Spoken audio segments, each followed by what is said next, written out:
बिस्मिल्लाहिर्रहमानिर्रहीम। आज हम डिस्कस करेंगे multiplication of a vector by a scalar, यानी कि एक वेक्टर क्वांटिटी को स्केलर से मल्टीप्लाई किया जाए तो उसका रिजल्टेंट क्या होता है। अब पहली बात ये ध्यान में रखें कि जो एडिशन होती है वो सिर्फ सेम नेचर के क्वांटिटीज़ की होती हैं, चाहे वो वेक्टर हों चाहे वो स्केलर्स हों। यानी कि फोर्स में एडअप हो सकती है, मास में एडअप हो सकता है। तो डिफरेंट क्वांटिटीज़ एक दूसरे में एडअप या सब्ट्रैक्ट नहीं हो सकती। लेकिन मल्टीप्लिकेशन में ऐसी बात नहीं है। मल्टीप्लिकेशन में डिफरेंट क्वांटिटीज़ जो हैं एक दूसरे से मल्टीप्लाई हो सकती हैं। तो ये बात ध्यान में रखना, बच्चों के ध्यान में वही एडिशन वाला कॉन्सेप्ट होता है, तो वो ये सोचते हैं कि शायद मल्टीप्लिकेशन जो है वो डिफरेंट क्वांटिटीज़ की नहीं हो सकती। तो यहाँ multiplication of vector by a scalar, एक वेक्टर को स्केलर से हमने मल्टीप्लाई करना है। तो पहले हम स्केलर्स की कैटेगरी जो है बना लेते हैं। स्केलर्स जो होते हैं नंबर 1 में ये होते हैं पॉजिटिव नंबर।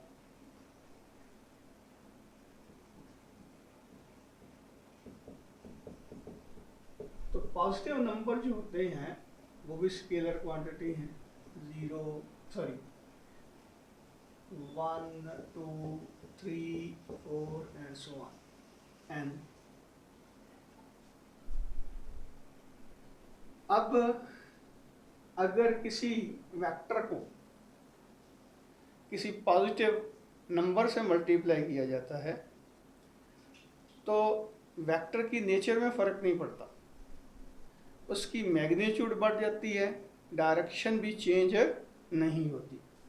मिसाल के तौर पर अगर आपके पास ये एक वेक्टर है ए, हम क्या करते हैं, इसको 2 से मल्टीप्लाई कर देते।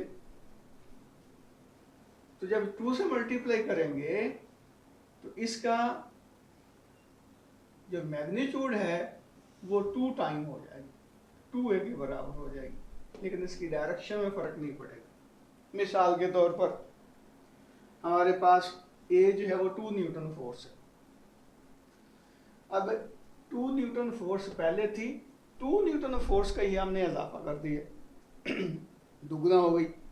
2 से मल्टीप्लाई करेंगे तो फोर्स जो है वो 4 न्यूटन हो जाएगी। यानी कि ये 2 न्यूटन फोर्स थी इस डायरेक्शन में। अब इसको 2 से मल्टीप्लाई किया तो 2 multiply by 2 is newton is equal to 4 newton होगी।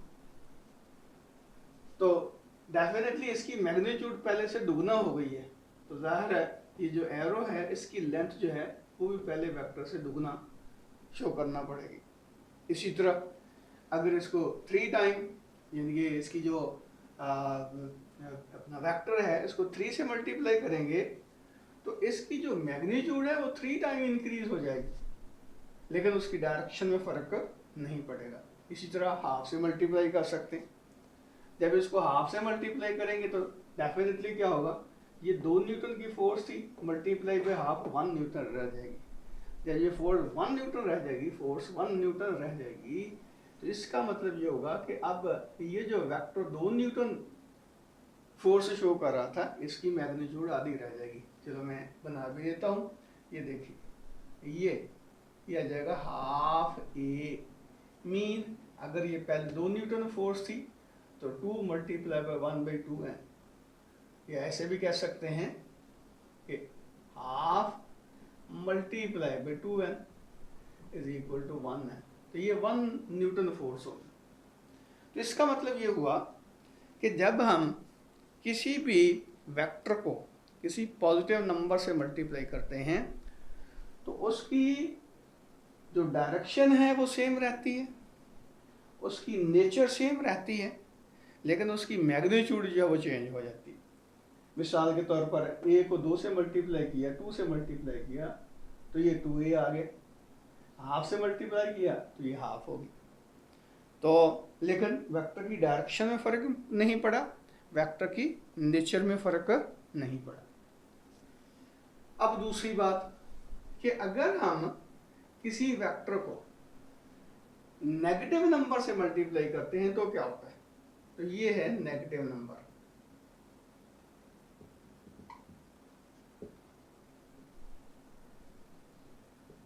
मिसाल के तौर पर -1 है, -2 है, -3 है, एंड सो ऑन, -n है। तो इसका मतलब क्या हुआ कि अगर हम किसी भी वेक्टर को नेगेटिव नंबर से मल्टीप्लाई करते हैं तो उसकी जो मैग्नीट्यूड है वो भी नंबर के बकदर जो है वो चेंज हो जाएगी, उसकी नेचर में फर्क नहीं पड़ेगा, लेकिन साथ ही साथ उसकी डायरेक्शन जो है वो अपोजिट हो जाएगी, यानी कि उसमें चेंज जो है 180 डिग्री का हो जाएगा उसकी डायरेक्शन में।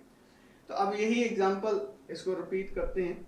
ये जो a है इसको मैं -2 से मल्टीप्लाई करता हूँ, यानी कि ये a वेक्टर था, इसको मैंने -2 से मल्टीप्लाई किया, तो होगा क्या कि एक तो इसकी मैग्नीट्यूड जो है वो दुगना हो जाएगी, लेकिन साथ ही साथ इसकी डायरेक्शन जो है वो रिवर्स हो जाएगी। तो ये वेक्टर जो है वो -2a शो करेगा। यही एग्जांपल अगर कोट करें कि ये पहले a वेक्टर जो था, ये a वेक्टर जो था उसकी मैग्नीट्यूड 2 न्यूटन के बराबर थी। अब हमने क्या किया, इसको -2 से मल्टीप्लाई किया, तो अब a वेक्टर जो है वो है 2 न्यूटन का, 2 न्यूटन को मल्टीप्लाई किया -2 से, तो रिजल्ट क्या आया, -4 न्यूटन। अब देखिए वेक्टर जो है उसकी मैग्नीट्यूड नेगेटिव नहीं होती, ये नेगेटिव साइन जो है उसकी डायरेक्शन को शो करता है। इसका मतलब ये हुआ कि इस वेक्टर की मैग्नीट्यूड 2 गुना होगी, पहले 2 न्यूटन थी अब 4 न्यूटन होगी, लेकिन साथ ही साथ उसकी डायरेक्शन जो है बिल्कुल अपोजिट हो गई। इसी तरह जो पहले भी हम जब सब्ट्रैक्शन वाला जो आर्टिकल हमने पढ़ा था उसमें हमने क्या किया था, वेक्टर को -1 से मल्टीप्लाई किया था। अब यहाँ ये देख लें कि a को अगर -1 से मल्टीप्लाई करते हैं तो क्या होगा, a को -1 से मल्टीप्लाई करते हैं यानी कि -1 मल्टीप्लाई बाई 2 न्यूटन, तो ये आ जाएगा -2 न्यूटन। अब ये 2 न्यूटन जो है ये मैग्नीट्यूड है फोर्स की, लेकिन ये नेगेटिव साइन क्या इंडिकेट करता है कि इसकी डायरेक्शन जो है वो अपोजिट हो गई, तो ये -a आ गया। तो यहाँ से हमने क्या रिजल्ट निकाला कि जब किसी भी वेक्टर को नेगेटिव नंबर से मल्टीप्लाई किया जाता है तो उसकी मैग्नीट्यूड चेंज हो सकती है, उसकी डायरेक्शन रिवर्स हो जाती है, लेकिन उसकी नेचर में कोई फर्क नहीं पड़ता। फोर्स है तो फोर्स ही रहेगी, डिस्प्लेसमेंट है तो डिस्प्लेसमेंट रहेगा, वेलोसिटी है तो वेलोसिटी रहेगी, लेकिन उसकी मैग्नीट्यूड जो है वो चेंज हो जाएगी, और साथ ही साथ नेगेटिव नंबर से मल्टीप्लाई होने की वजह से उसकी डायरेक्शन जो है वो भी रिवर्स हो जाती है, 180 डिग्री का उसमें चेंज आ जाती है। अब तीसरी बात वो क्या है कि हम मल्टीप्लिकेशन करते हैं वेक्टर को एक स्केलर क्वांटिटी के साथ, यानी कि तीसरा जो हमारा स्केलर होगा उसको हम कह सकते हैं स्केलर क्वांटिटी।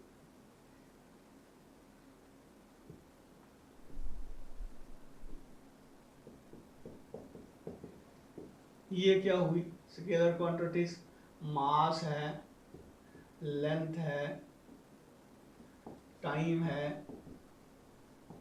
प्रेशर है, एंड सो ऑन। तो ये सारी की सारी जो हैं ये स्केलर क्वांटिटीज हैं। अब इन स्केलर क्वांटिटीज को जब वेक्टर क्वांटिटी से मल्टीप्लाई किया जाता है तो क्या होता है, तो जब स्केलर क्वांटिटी को वेक्टर क्वांटिटी से मल्टीप्लाई किया जाता है तो वेक्टर क्वांटिटी की नेचर तब्दील हो जाती, उसकी डायरेक्शन तब्दील नहीं होती, नेचर तब्दील हो जाती है और उसकी मैग्नीट्यूड भी डिफरेंट हो जाती है। मिसाल में देता हूं मोमेंटम की,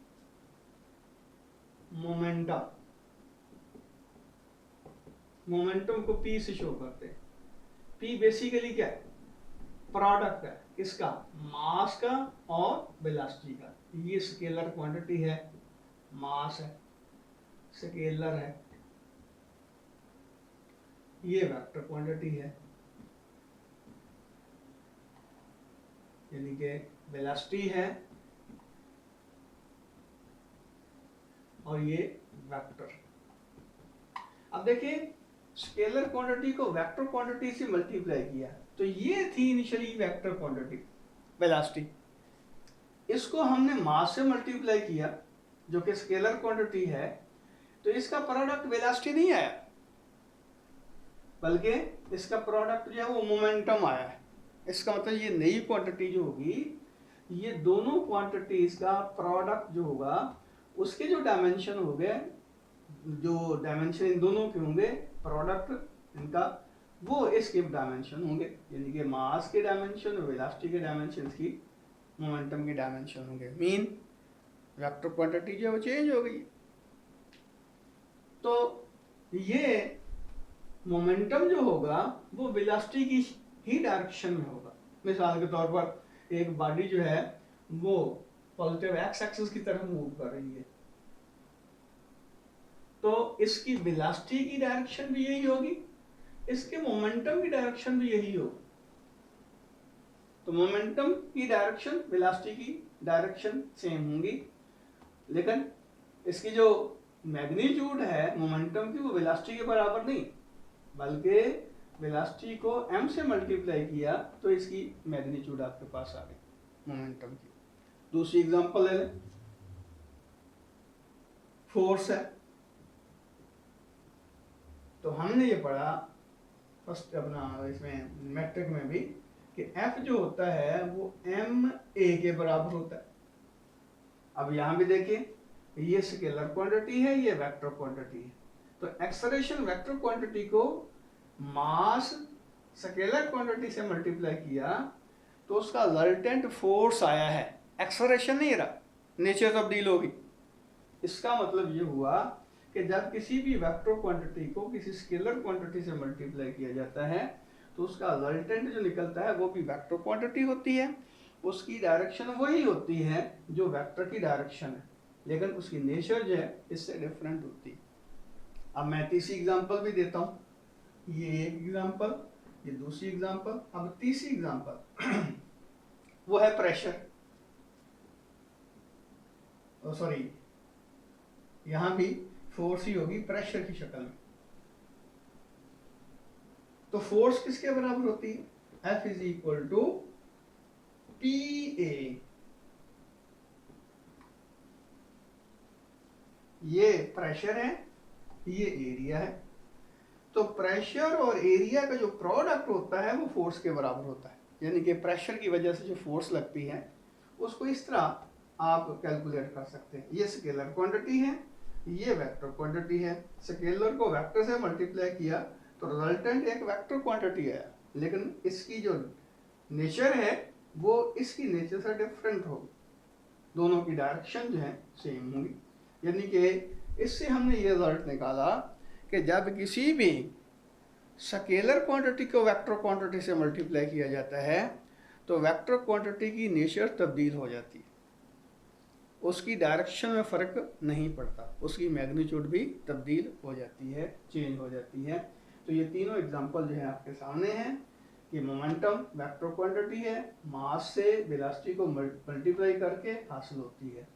यहाँ फोर्स वेक्टर क्वांटिटी है, ए वेक्टर से स्केलर क्वांटिटी को हमने मल्टीप्लाई किया मास से तो फोर्स के बराबर आ गया। और इसी तरह ये फोर्स जो प्रेशर की वजह से किसी भी सरफेस के ऊपर लगती है तो ये आ जाएगा F is equal to P into A.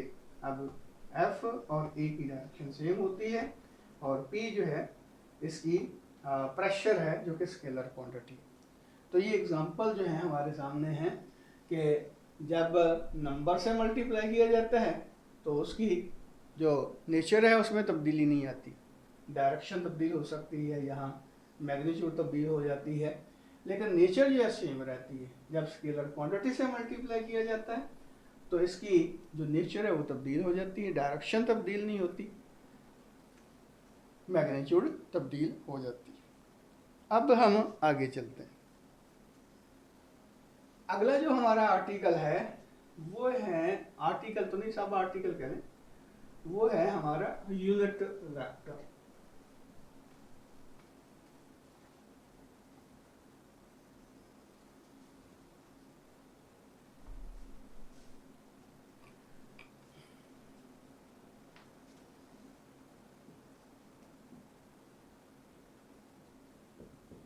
Unit vector आपको पता है, यूनिट जो है वो वन को कहते हैं, जिस तरह हम उर्दू में इकाई कह देते हैं। तो यूनिट वेक्टर से क्या मुराद हुई? ऐसा वेक्टर जो पर्टिकुलर डायरेक्शन में होगा, लेकिन उसकी जो मैग्नीट्यूड है वो वन के बराबर होगी। यानी कि एक ऐसा वेक्टर जिसकी मैग्नीट्यूड वन के बराबर हो पर्टिकुलर डायरेक्शन में, तो वो कहलाता है यूनिट वेक्टर। अब यूनिट वेक्टर जो है वो किस तरह रिप्रेजेंट किया जा सकता है? तो यूनिट वेक्टर को इस तरह, यानी कि मिसाल के तौर पर एक वेक्टर है, तो उसका यूनिट वेक्टर जो होगा वो उसको ए कैप से शो करेंगे। इसको लिखेंगे ए कैप या ए हैट। तो ये ए कैप जो होगा ये यूनिट वेक्टर की रिप्रेजेंटेशन है। ऑर्डिनरी वेक्टर जो होता है उसको वो तो आपको पता ही है कि वो उसके ऊपर एरो डाल देते हैं और हमारी किताबों में उसको बोल्ड किया जाता है, यानी कि प्रेस में उसको बोल्ड कर दिया जाता है। लेकिन आम राइटिंग में हम क्या करते हैं कि वेक्टर के ऊपर एरो डाल देते हैं। अब रही बात कि किसी भी वेक्टर का यूनिट वेक्टर हम किस तरह निकाल सकते हैं, यानी कि आपको वेक्टर गिवन है, आपने उसका यूनिट वेक्टर निकालना है। तो सिंपल सी बात होती है, मिसाल के तौर पर ये देखिए, ये 3x है, हम इसका 1x करना चाहते हैं, तो क्या करेंगे? जितना इसका मल्टीप्लाइंग फैक्टर है उससे उसको डिवाइड कर देंगे। तो इसका क्या मतलब है? इसका कोएफिशिएंट जो है 1 आ जाएगा, जो कि आमतौर पर नहीं लिखा जाता। तो बिल्कुल इसी तरह किसी भी वेक्टर को उसकी मैग्नीट्यूड से जब डिवाइड किया जाता है तो वो जो हमारे पास वेक्टर हासिल होता है उसकी मैग्नीट्यूड 1 के बराबर होती है। मिसाल के तौर पर हमारे पास वेक्टर ए है, तो हम क्या करते हैं? सिंपली मैग्नीट्यूड से डिवाइड कर देते हैं। तो ये है मैग्नीट्यूड ऑफ द वेक्टर, ये वेक्टर इटसेल्फ है, और ये है यूनिट वेक्टर, यानी कि ये हुआ यूनिट वेक्टर ए, ये हुआ वेक्टर, और ये हुई इसकी मैग्नीट्यूड। मैग्नीट्यूड से हमने इसको डिवाइड कर दिया, तो ये आपके पास यूनिट वेक्टर आ गया। तो A unit vector is equal to A vector over A. अब यहाँ से ये भी हम कह सकते हैं कि ये वेक्टर जो होता है वो मैग्नीट्यूड और यूनिट वेक्टर के प्रोडक्ट के बराबर होता है। अब यहाँ देखिए, ये हुई मैग्नीट्यूड, तो ये क्या होगी? ये है यूनिट वेक्टर। तो यूनिट वेक्टर जो है वो बेसिकली क्या है? डायरेक्शन। क्योंकि आपको पता है कि वेक्टर में दो चीजें होती हैं, मैग्नीट्यूड और डायरेक्शन। इसका मतलब यूनिट वेक्टर जो है वो किसी भी वेक्टर की डायरेक्शन को शो करता है। किसी भी वेक्टर की डायरेक्शन को शो करने के लिए हम यूनिट वेक्टर इस्तेमाल करते हैं। तो अगर हमारे पास रेक्टेंगुलर कोऑर्डिनेट सिस्टम है तो उसमें जो तीनों कोऑर्डिनेट होते हैं उसमें स्पेसिफाइड किस्म के यूनिट वेक्टर इस्तेमाल किए जाते हैं आमतौर पर। मिसाल के तौर पर ये देखें, अगर ये हमारा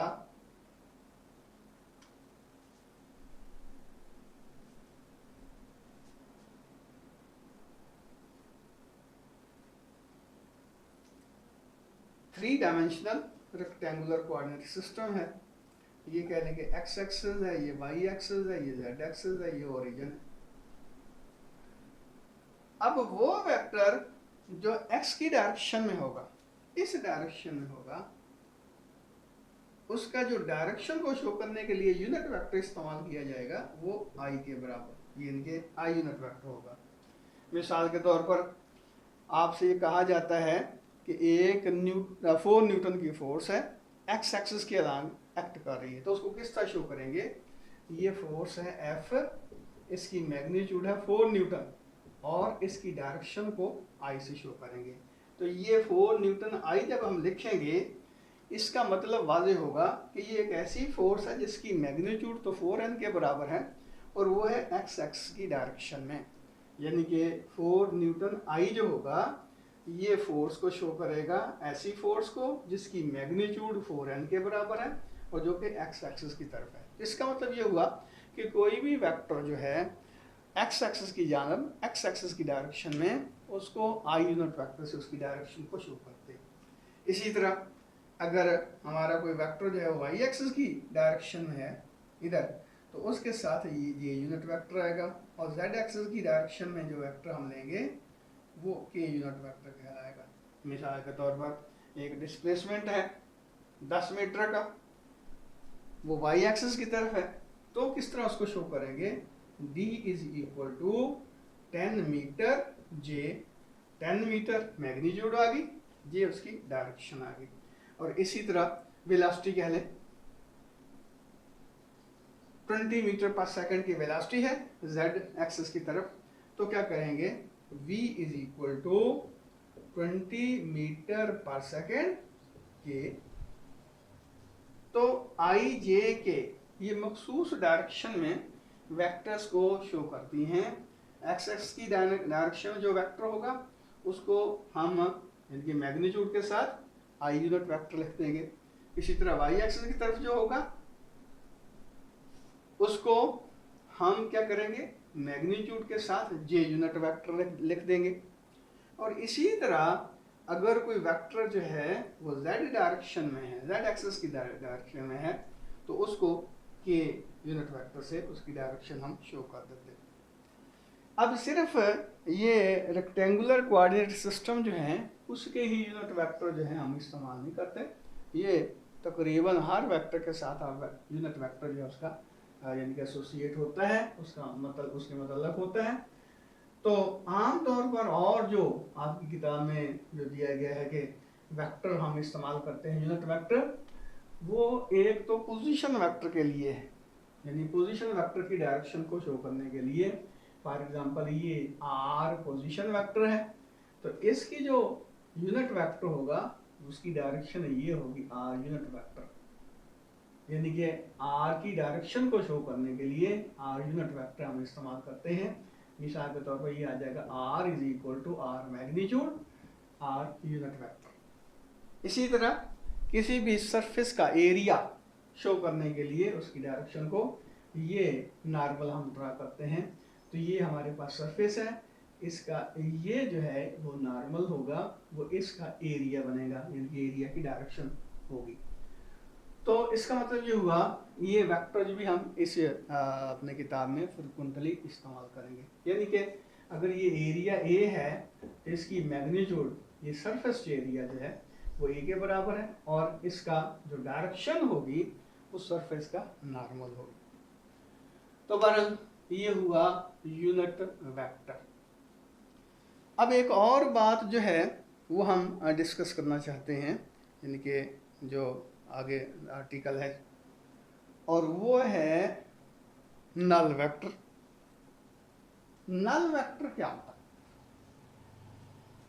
तो इसी बात जो आज हम डिस्कस करेंगे वेक्टर के मतलब, वो है नल वेक्टर।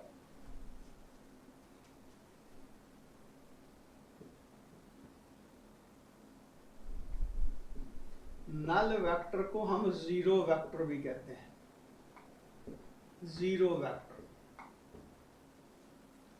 अब जीरो वेक्टर या नल वेक्टर से क्या मुराद है?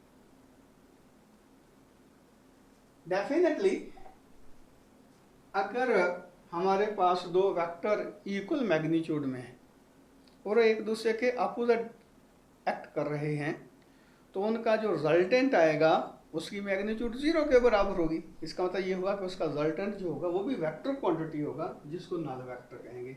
मैं आपके सामने एक एग्जांपल रखता हूँ ये आपके पास एक ब्लॉक है जो कि फ्रिक्शनलेस सरफेस के ऊपर पड़ा हुआ है। अब एक बच्चा इधर उसके ऊपर खींच रहा है, 10 न्यूटन की फोर्स लगा रहा है, दूसरा बच्चा इधर 10 न्यूटन की फोर्स लगा रहा है। अब ये दोनों फोर्सेस इक्वल और ऑपोजिट है। इसको कह लें कि ये F है, इसको कहेंगे कि माइनस F है। तो अब इस पे जो नेट फोर्स लगेगी, रिजल्टेंट फोर्स लगेगी, वो किसके बराबर होगी? यानी कि नेट जो होगी वो किसके बराबर होगी? F plus minus F। दोनों को एडअप कर दें, एक पॉजिटिव फोर्स है, दूसरी नेगेटिव, तो ये आ जाएगा F माइनस F, तो ये आ जाएगा 0 न्यूटन, डेफिनेटली 0 न्यूटन। ये इसकी मैग्नीट्यूड होगी और इसकी डायरेक्शन भी साथ होगी, यानी कि जाहिर है वेक्टर है तो उसका रिजल्टेंट भी वेक्टर होगा, 0 न्यूटन फोर्स होगी ये। तो इसका क्या मतलब हुआ कि ये एक ऐसी फोर्स है जिसकी मैग्नीट्यूड जो वो 0 के बराबर है। तो ऐसा वेक्टर जिसकी मैग्नीट्यूड 0 के बराबर होगी उसको जीरो वेक्टर या नल वेक्टर कहते हैं। अब रही बात कि इसकी डायरेक्शन क्या होगी, यानी कि रिजल्टेंट 0 आ गया, इसकी डायरेक्शन क्या होगी? तो इसकी डायरेक्शन में हम खुद मुख्तार हैं, हम अपनी मर्जी से जो भी उसकी डायरेक्शन सोच लें वही सही डायरेक्शन होगी। ये देखिए ना, अगर आपसे ये कहा जाता है कि 10 कदम चले तो आप पूछेंगे कि किस डायरेक्शन में मैं चलूँ। अगर आपसे ये कहा जाता है कि 2 कदम चले तो भी आप पूछेंगे। लेकिन अगर आपसे ये कहा जाता है कि अपनी जगह पे खड़े रहें तो आप पूछेंगे कि किस डायरेक्शन में खड़ा रहूं। डेफिनेटली आपका डिस्प्लेसमेंट जो वो 0 के बराबर होगा। तो आप अपने दिमाग में जो भी आप सोचेंगे तो कहने वाला और आपकी जो रिएक्शन होगा वो, यानी कि कहने वाले का जो मुद्दा होगा वो आप खड़े रहेंगे तो उससे वो पूरा हो जाएगा। चाहे आप अपने जहन में कोई सी भी डायरेक्शन आप ले लें कि मैंने 0 स्टेप जो है ईस्ट वर्ड चला है, मैंने मगरब की तरफ चला है या किसी भी डायरेक्शन में, तो जाहिर है आपका एक्शन जो है वो वही होगा जो कहने वाला आपसे चाहता है। तो इसका क्या मतलब हुआ कि 0 वेक्टर या नल वेक्टर एक ऐसा वेक्टर होता है जिसकी मैग्नीट्यूड 0 के बराबर होती है और जिसकी डायरेक्शन में हम खुद मुख्तार होते हैं, आर्बिट्ररी डायरेक्शन होती है, तो इसलिए इसको हम नल वेक्टर कहते हैं। अब रही बात कि नल वेक्टर को किस तरह शो किया जाता है, तो नल वेक्टर की रिप्रेजेंटेशन जो है 0 के ऊपर एरो डाल देते हैं, तो ये कहलाएगा 0 वेक्टर या नल वेक्टर, ये कहलाएगा नल वेक्टर, ये नल वेक्टर कहलाएगा। अब दूसरी बात रह गई इक्वल वेक्टर्स। इक्वल वेक्टर्स क्या होते हैं, बल्कि यही हम लिस्ट जो इसकी बनाते जाते हैं। ये चौथी बात जो आज हम डिस्कस कर रहे हैं वो है इक्वल वेक्टर्स।